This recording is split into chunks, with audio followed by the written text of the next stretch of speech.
अलगा करो गो खोपार बांधन दिल वही मेरा फंस गई दिल वही मेरा फंस गई। 6 বছর বয়সে তার গানের হাতে খড়ি, এরপর শুধু গান আর গান, গানে তার ধ্যান জ্ঞান তপস্যা। বলছিলাম শাওন গানওয়ালার কথা। তো ভাইয়া, এই যে ঈদ তো আসছে, আশি করছে, আর বেশি সময়ও নেই, তো সব কিছু মিলে ঈদের আসলে প্ল্যানটা কি আপনার? ঈদের প্ল্যান হচ্ছে, আমি দেখেন আমি এখন সম্পূর্ণভাবেই আসলে প্রচণ্ড রকমভাবে ডোমেস্টিক একটা মানুষ। আমি একটু ঘরে সময় দিতে পছন্দ করি, একটু হোমসিক টাইপের মানুষ। সো ঈদের দিন কিংবা মানে ঈদের আগের দিন থেকে বাসায় তো একটা প্রিপারেশন থাকে। ঈদের দিনটা আমি খুব করে চাই আমি বাসায় থাকতে। ইউজুয়ালি ঈদের দিন দেখা গেছে যে অনেক মানে কমার্শিয়াল ইনভিটেশনস থাকলেও আমি আসলে ঈদের দিন একটু অ্যাভয়েড করি। আমি ঈদের দিন অ্যাটেন্ড করতে চাই, জাস্ট ফ্যামিলিকে একটু ফ্যামিলিকে টাইম দিতে চাই। 1, 2, 3 ঢাকায় জমি জিতে নিন 100% ক্যাশব্যাক সহ 20 কোটি টাকার পুরস্কার। তো ঈদ নিয়ে কি গান নিয়ে আপনার কোনো প্ল্যান আছে? এখন পর্যন্ত এবারে ঈদে খুব স্পেশাল কোনো মানে প্ল্যানিং আমি করিনি। I am having more focus to my own music and own creations.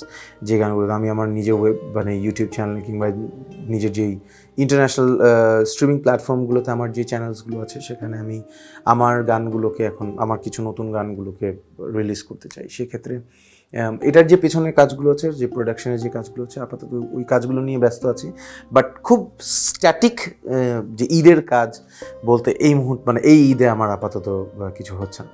But খুব শীঘ্রই আমরা ছোটোখাটো একটা সারপ্রাইজ দিতে পারবো বলে আশা করি। গানের পাশাপাশি তো আপনি অভিনয়ও করছেন। আসলে ব্যাপারটা হচ্ছে, আমাকে প্রপোজ করা মাত্র কিংবা যারা চিন্তা করেছেন, যেমন আমি নাম নিয়েই বলি, আমার খুব শ্রদ্ধাভাজন নোমান রবিন ভাই যেদিন আমাকে ফার্স্ট ফোন দিয়ে বললো যে Shaon, I am just thinking of making this kind of a story and আমার মাথায় জাস্ট তোমার চেহারাটাই আসছে। নোমান রবিন ভাইয়ের সাথে এর আগে কিন্তু খুব বেশি একটা সখ্যতা আমার ছিল না। ভিলেনের চরিত্র, হ্যাঁ একটু মানে একটু অন্যরকম চরিত্র। বাট উনি সামহাউ মানে ফ্রম নোওয়্যার জিনিসটা চিন্তা করেছেন এবং আমাকে অ্যাপ্রোচ করেছেন। আমার কাছে মনে হলো যে ওকে ফাইন, এটা আসলে করাই উচিত, সো করা যায়। এটা একটা মিউজিক কম্পোজারের রোল ছিল। ওয়েব ফিল্মটার নাম ছিল খেলতাসি। এটা আমার সাথে এভরিল কাজ করেছিলেন। আর এরপরে আরেকটা কাজ করলাম হচ্ছে সজল আহমেদের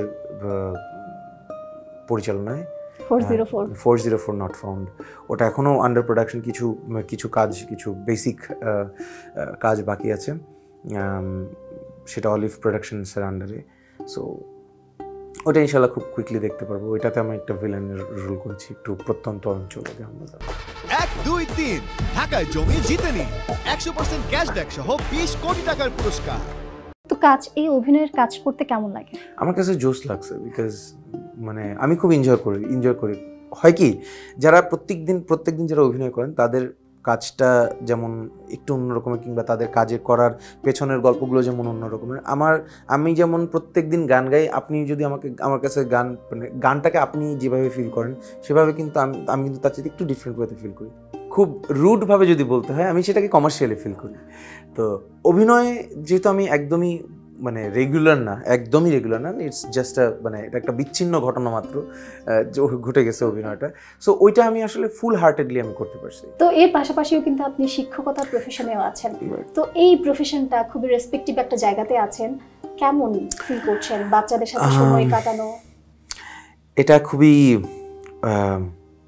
কি বলবো, ভাইব্রেন্ট একটা ব্যাপার, being a teacher alongside with being a music person। কথাটা আসলে না একটা শ্রদ্ধা, এটা আসে, এটা অবশ্যই আসে। বাট আমি যদিও সঙ্গীত শিক্ষক, বাট আমার শেখানোর জায়গাটা একটু ডিফারেন্ট বলতে গেলে। আমি ভোকাল মেথোডোলজি নিয়ে কাজ করি, ভোকাল ট্রেনিং নিয়ে কাজ করি, মানে বা কি বলে স্টেরিওটাইপ, যেই গানের টিচার যেটা, আমি ওই স্টেরিওটাইপ থেকে একটু বাইরে।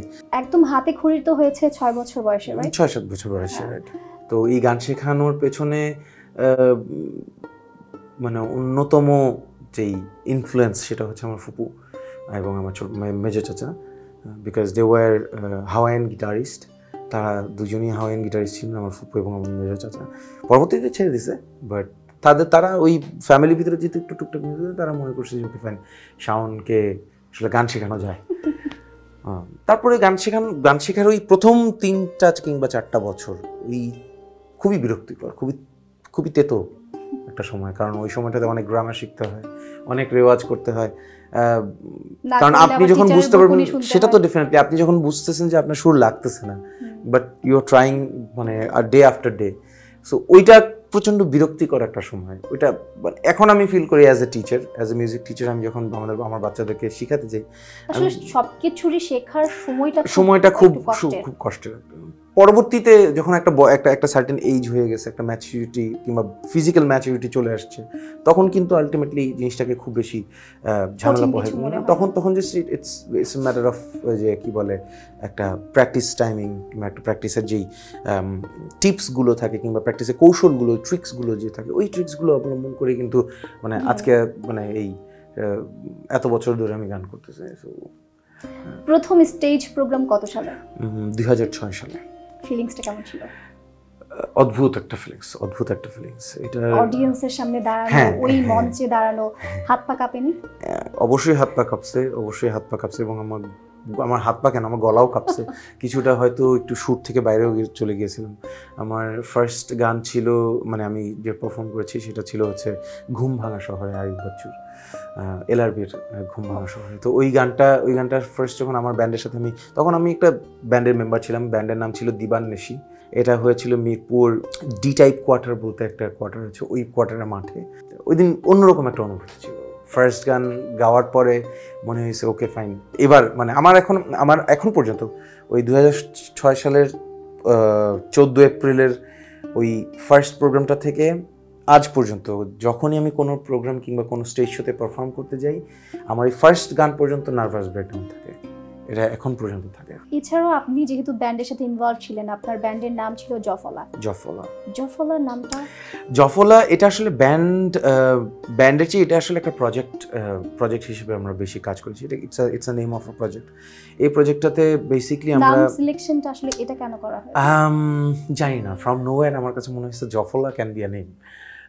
কারণ আমরা জফলা তো একটি কি বলে পরগাছা টাইপের একটা মানে বর্ণ অংশ, তো বর্ণের সাথে ও অ্যাড হয়। আমরা আসলে নজরুল সঙ্গীতের উপর ভর করে ওই জফলাটা সৃষ্টি করেছিলাম। আমরা এখন দেখতে পাই যে বিভিন্ন ব্যান্ড ভাঙনের পথে, কিংবা কিছু কিছু ব্যান্ড আছে যেগুলো ভাঙার পরে আবার নতুন করে জোড়া লেগেছে কিংবা তারা আবার নতুন করে কাজ শুরু করেছে। তো এই জিনিসটা আসলে আপনি কিভাবে দেখেন? এগুলো আসলে খুবই পার্সোনাল এবং খুবই মানে কি বলবো, খুবই ডিপ্লোম্যাটিক একটা ব্যাপার। কারণ একটা ব্যান্ড ডেফিনেটলি বছর পর বছর একটা ব্যান্ড যখন কাজ করে, তাদের মধ্যে অ্যাপ্লিকেশনস কিংবা ওই মিউজিকম্যানশিপের যে ব্যাপারটা, ওই ব্যাপারটা নিয়ে হয়তো তারা কমপ্লেক্সে আসতেই পারেন, কিংবা হয়তো তাদের ওই অনেক বছর কাজ করার পর একটা বোর্ডম কিংবা একটা বোরনেস কাজ করতেই পারে। তারা যেহেতু এই ধরেন একটা ব্যান্ডের বয়স 20 বছরে তো টেকনোলজি এ পার থেকে ওপার চলে আসছে। সো এই টেকনোলজি অ্যাডপশনস কিংবা নতুন গানের অ্যাডপশনস এইগুলো নিয়ে আসলে যখন মতবিরোধ লাগে, এটা থাকতেই পারে। এটা প্রত্যেকটা সংসারে যেমন মানে আরও ছোট করে বলি, একটা রান্নাঘরে বিভিন্ন রকমের হাঁড়ি পাতিল থাকে। সো বিভিন্ন রকম হাঁড়ি পাতিল থাকলে একটা হাঁড়ি পাতিল আরেকটা হাঁড়ি পাতিলের উপরে যখন রাখতে হয় টুংটাং শব্দ হবে। সো একসাথে কাজ করতে গেলে, কম্বাইন্ডলি কাজ করতে গেলে গ্রুপ অফ পিপল, এটা টুংটাং হবে, একটুখানি মনোমালিন্য হবে, বিচ্ছেদ হবে, আবার দেখা গেছে ঘুরে যেটা এখনো বিচ্ছেদ চলছে সেটা 2 বছর পরে আবার এটা ঠিক হয়ে যেতে পারে। এগুলো তো চলবে। তো আমরা আসলে বেশ কিছুদিন ধরে দেখছি শিল্পীরা হতাশায় ভুগছেন। হতাশার কারণে, ফ্রাস্ট্রেশনের কারণে তারা দেখা গেছে সুইসাইড অ্যাটেম্প নিচ্ছেন, কিংবা কোনো না কোনোভাবে তাদের মৃত্যু হচ্ছে আমরা দেখতে পাচ্ছি। তো এই বিষয়গুলো আসলে কেন, শিল্পীর কেন এমন অকাল মৃত্যু হয়? খুব বিতর্কিত একটা প্রশ্ন, বাট এটাকে আমি খুব সিম্পলি যদি বলতে চাই যে প্রত্যেকটা শিল্পীরা আসলে খুব উদাসীমনা কিংবা খেয়ালি মনা হয়। তাদের সাথে ব্যবহার কিংবা তাদেরকে সম্বোধন করার কিংবা তাদেরকে অ্যাপ্রিসিয়েট করার একটা ল্যাঙ্গুয়েজ আছে। ওই ল্যাঙ্গুয়েজটা আসলে আমাদের মনে হয় এখন পর্যন্ত জানা নেই। ওই ল্যাঙ্গুয়েজটা যতদিন পর্যন্ত আমরা আমরা as a nation, as a জাতি, আমরা যতক্ষণ পর্যন্ত ওই অ্যাপ্রিসিয়েট করার ল্যাঙ্গুয়েজটা আমরা প্রপারলি না শিখবো, কিংবা ওই অ্যাপ্রিসিয়েট করার ওই ইচ্ছাটা আমরা প্রকাশ না করব, ততক্ষণ পর্যন্ত এই ক্যালামিটিসগুলো, এই ফেনোমেননগুলো, এই সমস্যাগুলো, এই প্রতিবন্ধকতাগুলো আসবে। এবং ততদিন পর্যন্ত এখন শিল্পী যেহেতু উদাসী, শিল্পী যে কোনো একটা ডিসিশন তার উদাসী মনে থেকে করে ফেলতে পারে, এটা কোনো সায়েন্সের আন্ডারে পড়বে না, প্যাস্টোরাল কিংবা মেন্টাল হেলথের আন্ডারে পড়বে না। এটা ডিপ্রেশন, ফ্রাস্ট্রেশন, এটা প্রত্যেকটা শিল্পীর আসতে পারে যে কোনো সময়। ফর্ম, শিল্পী না শুধু, যারা খেলাধুলা করেন তাদেরও ফর্ম অনেক সময় থাকে না, ফর্ম অনেক সময় থাকে। এটা আমরা অনেক গেমসেও দেখেছি, ফুটবলে দেখেছি, ক্রিকেটে দেখেছি। সো শুধু শিল্পী, শুধু মিউজিক না, এটা সংস্কৃতি কিংবা আমরা যারা এন্টারটেনমেন্ট বিজনেস নিয়ে যারা আছি কিংবা এন্টারটেনমেন্ট কাজ নিয়ে যারা আছি, যারা প্রপার এন্টারটেইনার, আমাদের প্রত্যেকেরই এটা একটা না একটা সময় এই সময়টা আসে, যে সময়টাতে আমাদের ফ্রাস্ট্রেটেড হতে হয়, যে সময়টাতে আমাকে ডিপ্রেসড হতে হয়। ওই সময়টাতে কাটিয়ে ওঠার জন্য যে অ্যাপ্রিসিয়েশনস লাগে, সেই অ্যাপ্রিসিয়েট করার যে ল্যাঙ্গুয়েজটা, সেই ল্যাঙ্গুয়েজটা বাঙালি জাতি এখনও শিখে নেয়।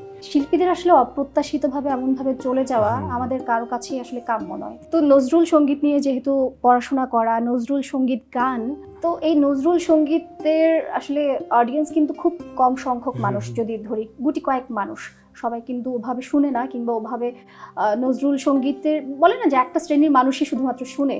তো এই নজরুল গীতি কিংবা নজরুল সঙ্গীত নিয়ে আপনার পরিকল্পনা কি? প্রথমে একটু ভুলটা ভাঙাই, সেটা হচ্ছে নজরুল সঙ্গীতটা মানুষ কেন কম শোনে, একটু ছোটো করে বলি। হ্যাঁ, নজরুল সঙ্গীতটা মানুষ কম শোনে কারণ হচ্ছে এটা স্ট্যাটিক ব্যবহার কিংবা স্ট্যাটিক যেই একটা আপগ্রেডেশনগুলো, এগুলো হয় নাই। আমরা রবীন্দ্রসঙ্গীত অনেক বেশি শুনতেছি কারণ রবীন্দ্রসঙ্গীত আমাদের পাশের দেশ ভারত যেভাবে হ্যান্ডেল করছে কিংবা রবীন্দ্রসঙ্গীত নিয়ে যেভাবে রিসার্চ করছে, যেভাবে কাজ করছে, একটু ইনস্ট্রুমেন্টালাইজেশনস করে, একটু ফরম্যাট ডিফারেন্ট করে, একটু অন্যরকমভাবে প্রেজেন্টেশন করে, একটু আধুনিকায়ন করে তারপর প্রেজেন্ট করতেছে, সব কিছু ঠিকঠাক রেখে, সুর এবং কথা ঠিকঠাক রেখে।